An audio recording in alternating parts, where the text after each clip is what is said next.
Welcome back. I feel like it's only been a week, but I feel like also I haven't made a video in so long. So Noel's sitting right under the window to be right here with me. Anyways, this video, I thought it would be fun to do 6 things that I've learned in our first 6 years of marriage. 6 months. 6 things I've learned in our first 6 months of being married. So today is December 2nd, which is officially 6 months that Jack and I have been married, which is crazy. It feels like it has just flown by. And I feel like that's what people always say, but it really has. And so I thought it'd be fun just to take you guys along, just with some things that I've learned, some things I've been working through. And like I said, it's only been 6 months, so by no means am I any type of expert at all. And I'm still learning and will always still be learning. But I thought it'd be fun to just share some things I've learned. So starting off with a bang, starting off with a huge one, probably the number one thing I've learned, I don't know, they're all important, but the number one thing I've probably learned is how important communication is. And I'm sure you hear that often in any relationship or any marriage or any friendship even, how important communication is. It pays so much to just take an extra second when someone says something, and maybe if you took it away that didn't feel good, or you took it away that maybe the other person didn't mean it, and you know that they probably didn't mean it like that just based off their character, it pays to take an extra moment and say, hey, what did you mean by that? Because that can allow the other person to explain themselves, and it can potentially help not create any type of further conversation or any further discussion when really they didn't mean anything by it. And with that, in kind of the same regard, is patience. It pays to have patience, especially in unison with communication. It pays to have patience all the time, but definitely in unison with communication. That way you don't just react out of how you might feel, but you react out of taking time to process, taking time to even pray about it. My camera died, so I couldn't keep videoing, and then I watched the finale of The Golden Bachelor while it was charging. I haven't really been watching it along the way. I got behind because I had like 3 other shows I was watching.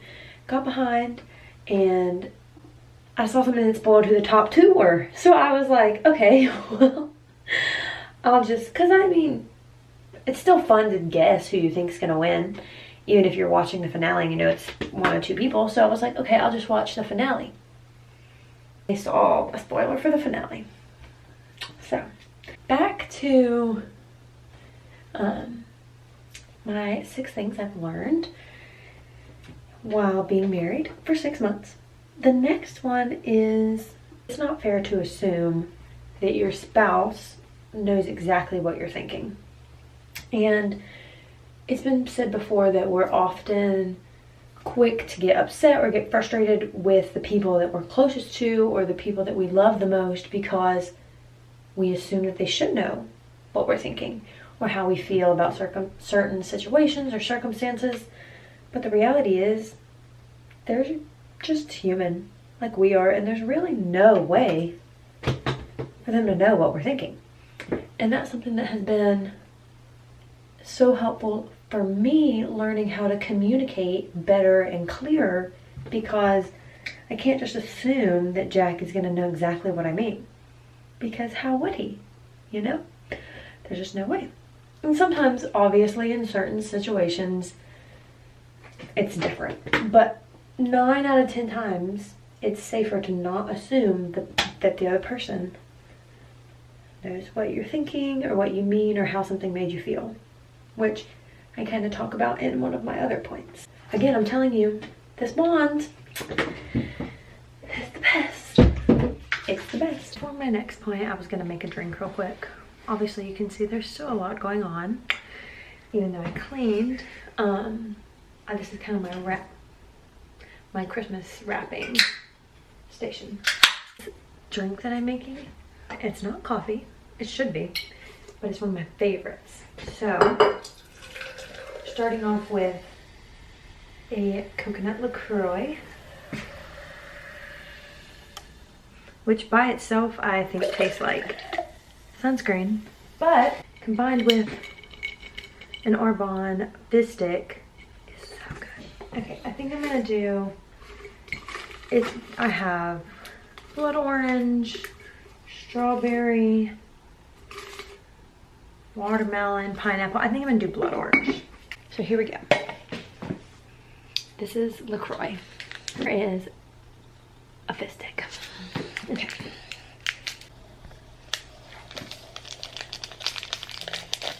Okay, let's just wait for it. I'm telling you, it looks like a science project.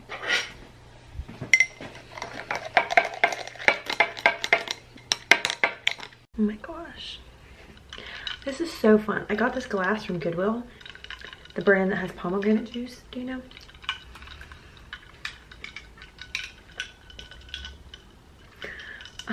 It's just so good. It hits every time.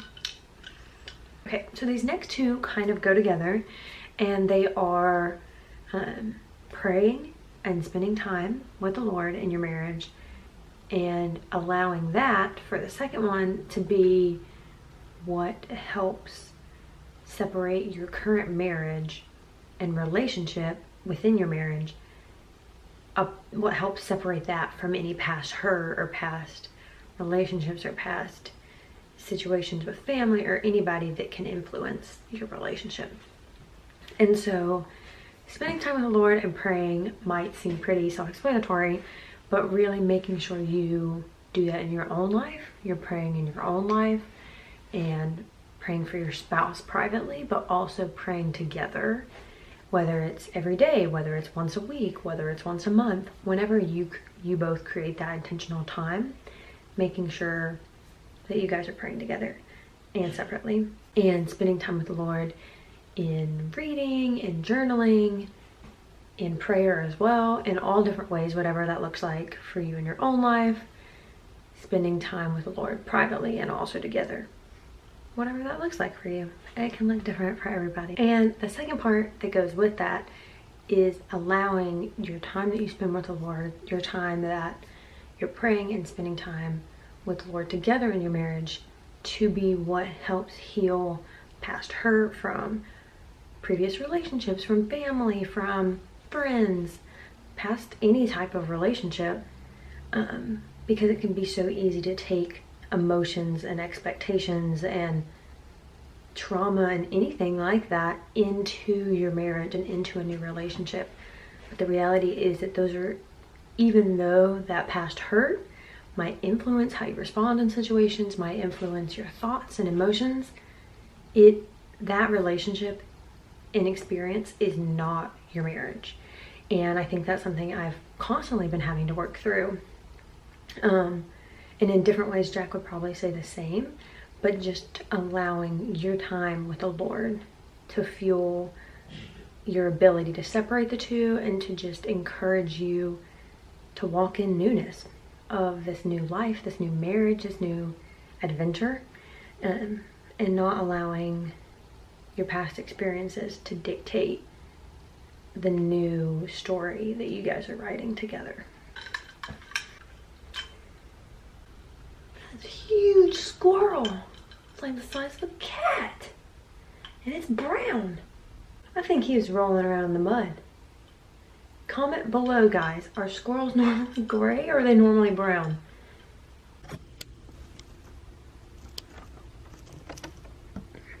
Look at him. This piece of advice that you might think anyone would tell you, but just have fun. It can be so easy when life gets hard and is stressful and work is hard, and I don't know, when there's just a lot of things going on in life, it can be really easy to just get stressed and get focused on just everything and lose sight that you married this person because you love them. For this last one, I wanted to come outside because I thought it'd be fun. Here's some of our Christmas decorations. Let me show you. This little shelf, some wreaths. Fun. I just tied bows on there. There's that one too. And then this doormat that my mom gave me.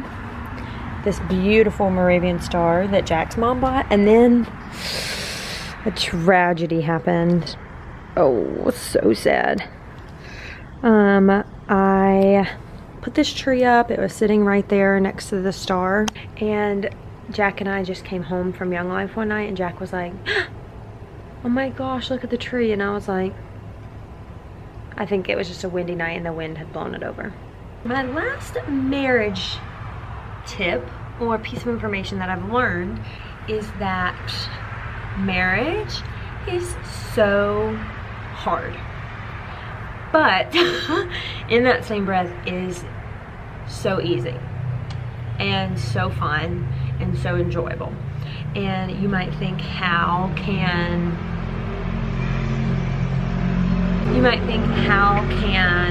something be both so easy and so hard at the same time? And I think that is something I've learned in marriage, is that seemingly opposite emotions can coexist under one roof and in one situation. And that is such a hard thing to conceptualize a lot of the time, because our minds see them as mutually exclusive. Like, something can't be hard and be easy. How does that make sense? And not to say that every day is so hard or every day is so easy, but it's a beautiful combination and refining time of being together and living together, and realizing you're also living with someone and doing life with someone that isn't perfect. Not having that expectation of perfection also makes it so easy to have grace. It's crazy outside. But thank you guys so much for watching this video. It really means the world to me to have your support. And so if you liked this video, you can give it a thumbs up and subscribe, and I will see you next week. Bye.